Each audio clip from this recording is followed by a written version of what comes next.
I am very, very excited today to welcome our new guest, Mark Kandkhorov, an attorney and someone that I truly trust and rely on for all things real estate.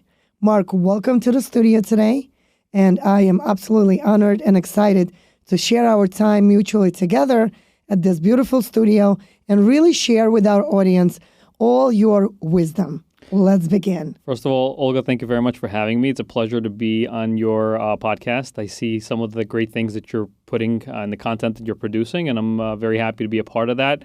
I know you want to add a lot of value to your clients, and that's basically why I'm here, to see if there's any way that we can help from our end, adding value to your clients. Beautiful, beautiful, Mark. Thank you very much. Well, let's begin with the fact how we really met. You really want to take it back, right? I want to take it all the way back to the moment where we really met, and I will never forget that day. I was sitting at the dining room table with this woman named Marie. May she rest in peace right now. She passed, and we will definitely mention her name multiple times because I cannot tell you how proud and excited I am to really discuss with you how we helped her really clear her desk and pass on without any debt. Let's dive into that. Right. So we, as you mentioned, we met by circumstance. I was representing a particular client and as an attorney, and you were the agent involved on that transaction. Fate had it that we had to intersect, our paths had to intersect at that particular transaction, and I remember it very well as well. It was an elderly couple who they had a reverse mortgage. They were, both not working. They had issues financially. They were struggling to maintain that transaction, and they were in a very dire situation. And they needed a lot of guidance and assistance. They had health issues. They had things that were accumulating, and they needed real guidance with professionals that they can trust. And that's how you and I think, first came across one another, and we worked on helping her achieve exactly what she needed in a timely manner. As you mentioned, they since have both, the husband and the wife have both passed away. She sent me a wonderful thank you letter after our representation, which I still have to this day. It was very funny because we were talking about it, and I sent you a picture because I still have it in my office. And it's those types of things that motivate me to continue coming to work every single day, to continue helping our clients, to having people's real issues, problems, concerns, whatever they may be resolved in a timely, professional manner, and allowing people to really kind of move on to the next chapter of their life. Well, Mark, you've been doing it for how many years now? I've been an attorney for 10 years. I've been very blessed to be in the industry. Real estate is something that I love. I think it's incredible. I didn't actually start off in real estate right away. When I was in law school, I was trying to discover who I was as an individual. I was working at a very prominent medical malpractice law firm. I remember. Yes. It was, we were also working on very high-end cases, doing a lot of very good things. But real estate is something that always resonated with me. It's something that's very tangible, something that you can touch, feel, see. And enjoy. And the emotional connection that people have with real estate is something that I think is very, it's very fulfilling when you work with a person, having, at the end of a couple of months, having them achieve their goal, whether it be buying, selling, whatever their goals are. They get to it. It's an incredible. I almost get a high from every single time we still do a closing, and those are the types of things that kind of steered my professional career more into real estate. And I've been doing this for, like I said, so far 10 years, and it's been a wonderful experience. I've met a lot of wonderful, wonderful professionals, people, clients, and, looking to continue growing on myself, being the best version of myself that I can be, and delivering the value for my clients ultimately. That's what it comes down to, I think. That's beautiful, Mark. This is why every time I have crisis with my clients or anytime I come across a new opportunity at the listing appointments, I definitely reach out to you and I ask you a lot of questions. And the most important questions that I feel that is really connecting you and me is to give value to our clients. And not only to really close the transaction and say goodbye to them, but really continue to stay in their life even after a transaction. I know that to me personally, I take each and every relationship and each and every client's opportunity to serve them as a privilege. And they're going through such an important chapters of their life where they really, it's not an easy move. It's not an easy move when somebody just makes a decision that, it's time to make a change, time to either upgrade or downsize. It is definitely tremendous. And I personally feel it's a true honor. And I've built my business in a way for the past 20 years, as you know, really working by referral. And this is what drives me and drives my team and drives my, energy every single day, to really not only to service people that don't know who we are and really have no idea how do we begin our business daily, okay? But definitely take it to the next level to understand that we work by referrals. And if each and every relationship that we have, we cultivate it in a way that it becomes memorable. To make it so that people feel absolutely comfortable to be our walking and talking billboards. And this is what I love the most. This is what drives me. When I get phone calls from my clients when they say, oh, I spoke to Joe and he said to me, you absolutely have to call Olga. I mean, when you have your business put in such level that you don't have to really advertise too much.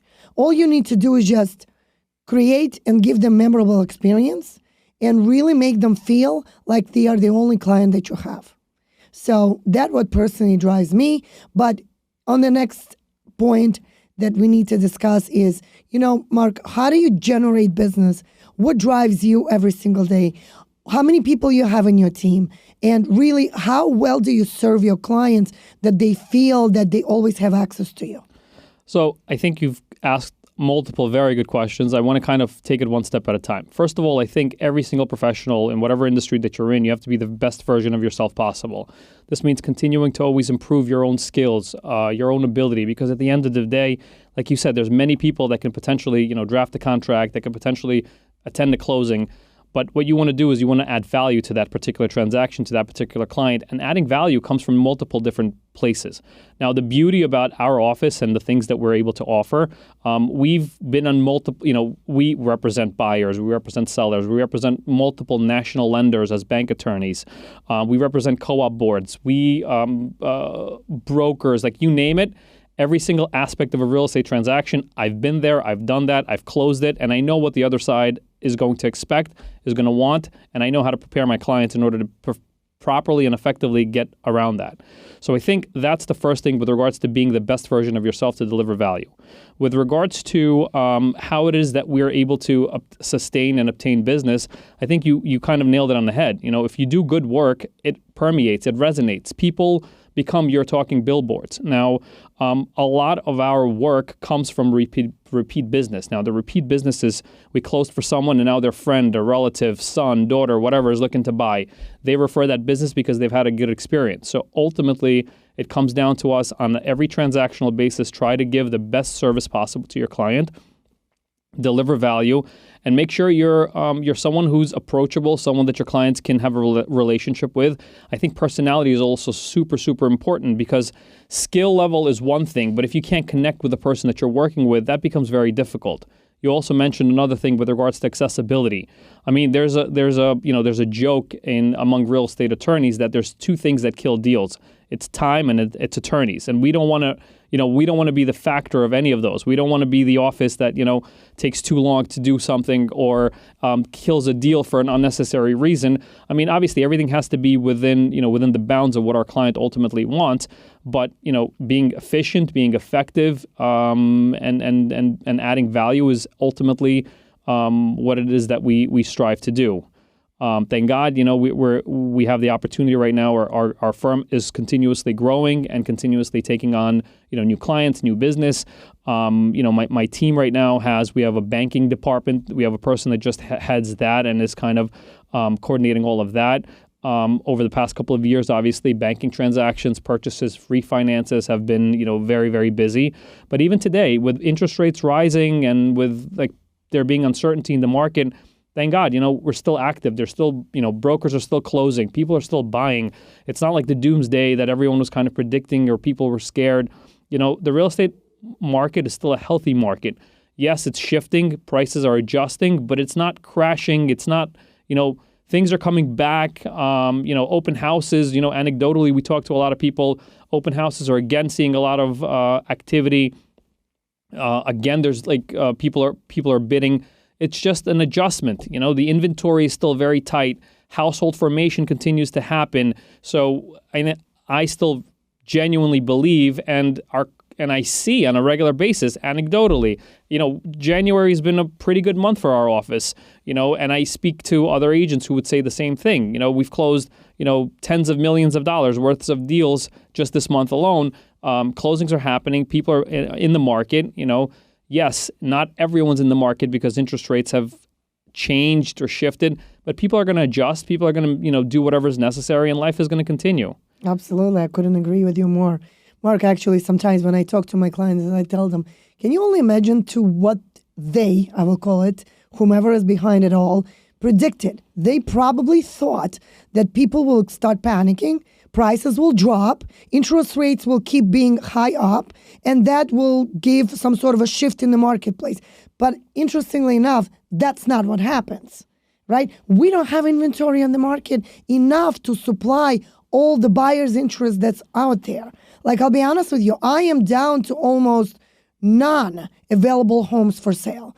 And we are constantly communicating and asking people, if you know of anyone looking to make a move, please reach out to them because they might have no idea to what's happening in the marketplace right now. Like, I will tell you the truth. I went on a listing appointment yesterday. The guy is like, you know what? I think the market is soft right now. I don't want to sell my house. I'm like, no, that's not the case. We still have a lot of buyers that are super qualified. There's a lot of cash buyers out there. There's a lot of people that are, sold their properties, had the money in the bank, now they need to buy something.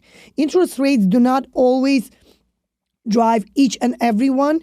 It really case-by-case basis. But my strong belief is that because the market is diving into a position where the interests are high, a lot of our clients are standing still and not making move to a bigger home.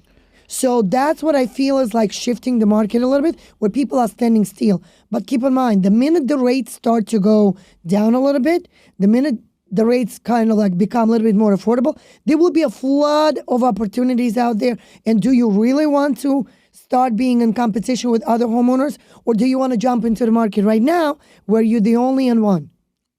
I hear you. I think you kind of raised a really good point. So there's been a couple of things that I think have been happening over the past, couple of months.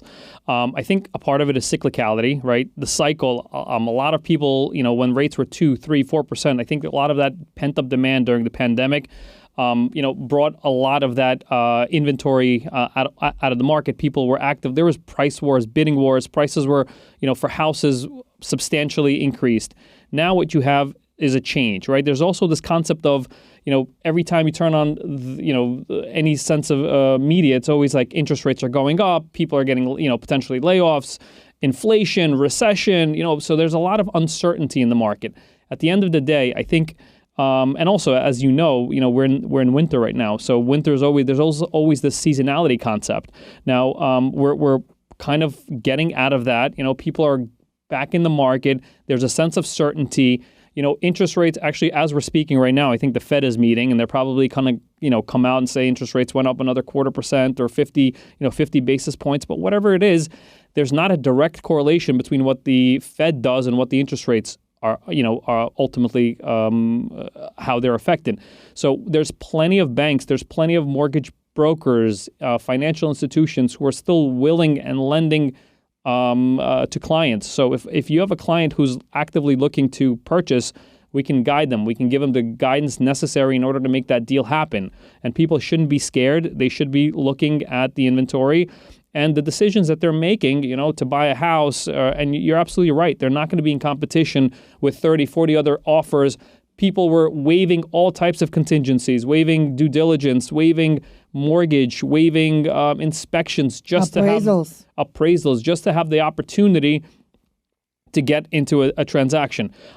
That's not really happening as much now, but there's much more activity, and once that activity continues to permeate through the market, I believe again there will be price stability, there will be certainty, and then deals are still going to continue to move. Absolutely.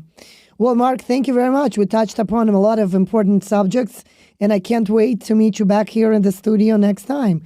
Thank you very much for joining me today. Looking forward. Thanks so much, Olga. Thank you.